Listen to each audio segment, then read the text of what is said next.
Here's how you can save thousands of dollars on your Google Ads simply by knowing how negative keyword match types work. And it's very simple in principle. I'm going to give you some do's and don'ts when you actually add these to your campaigns. And later on, I'll show you a real example inside of this account. So if you don't know already, we've got 3 match types. We've got broad is the first one. We've got phrase match is the second one, and we've got exact match is the third one. And the difference between the first and the other two is that the other two have either quotation marks around one, or you've got the brackets around the other one. And I'll explain these a little bit more in depth now. So if we look at the first one, this is the one that didn't have anything around. It didn't have any quotation marks and it didn't have any brackets. So what does this one do when you add it to the negative keywords? Well, basically, if the search includes all the words that you have, added to that negative keyword list, it will block them in any order anywhere in the search. So what does that look like? Well, if you've got cheap plumbing as as a broad match negative keyword, then you will block out the term cheap plumbing, right? That sounds pretty simple. If someone typed into the search bar plumbing services that are cheap, this would be blocked, right? Because it's got plumbing and cheap, right? Cheap plumbing, it's in any order. These two words have already showed up. If someone says find a cheap plumbing contractor, you would also block that because it's got cheap plumbing in it. If someone says cheap leak fix, you will not block that because plumbing is nowhere to be found in here. Same with this one, plumbing emergencies. You don't have the word cheap there anywhere in there, so you're not going to block it. Same with budget-friendly plumbers. You're not going to block that either because you haven't added the word cheap. Does that make sense? So phrase match is a little bit different. So it's got to be in the exact order you typed it in. Extra words before and after are totally fine, but it's got to be in the exact order. Here's what I mean. So if you've got quotation marks on either side, that's what you add into the negative keywords list. And then so if someone types in cheap plumbing in that order, you will block it. That's really cool.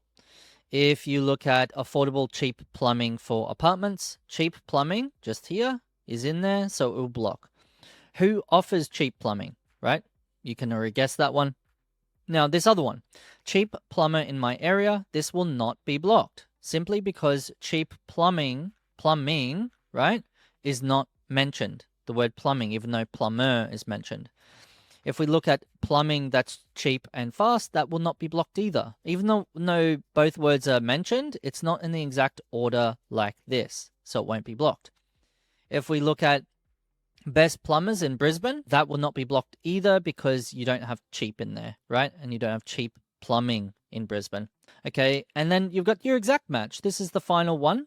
So exact match is a little bit different. So it will only show, or won't show if someone types your keyword exactly, right?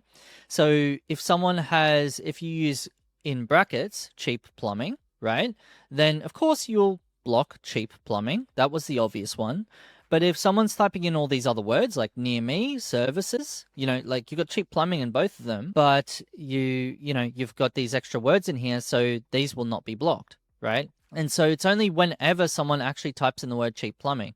And that's the biggest difference, and that's what a lot of people get wrong when they add exact negative keywords. And you've got to be very careful with the way that you add these because it can get quite sensitive.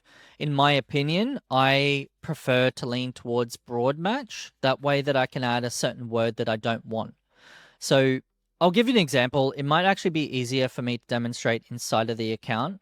So if I navigate over to the campaigns, all campaigns view, I'll select this one here, and you can see these ad groups, right?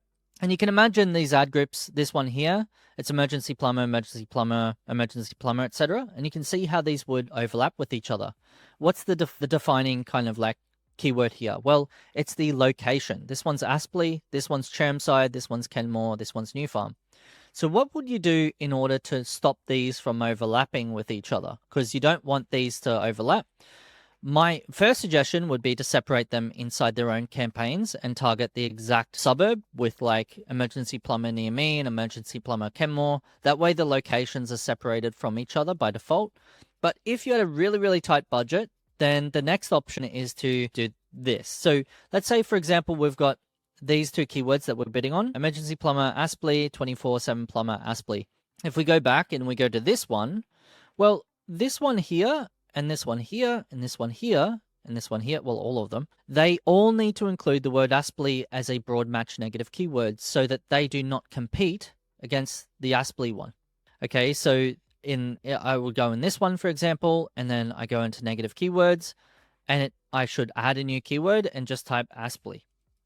And then just leave it as that and hit save. That way it's a broad match negative keyword, and it will make sure it's not cannibalizing against the other one.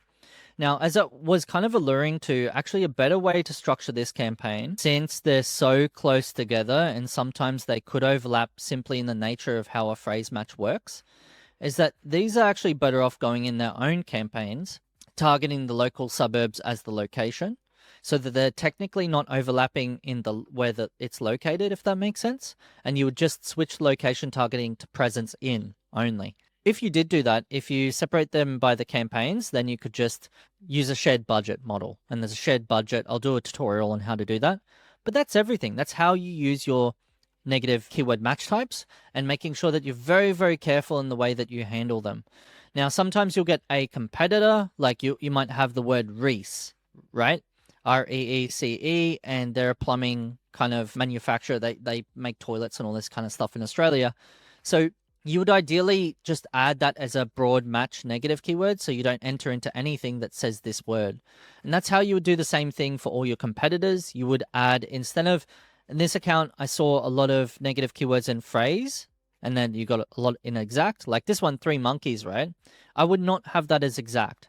I would just say the word 3 monkeys in broad match negative. So I'm never entering into anything that even says that. Or if you want to, instead, an alternative is to go into the admin settings, go to the account level negative keywords, and then just put all your competitors' broad match negative keywords in here, right? So that you're not having your competitors constantly show up all the time. So I hope that helps. Long video, I know. If you got any questions, leave them below. Happy to answer them, and I'll see you in the next one. Cheers.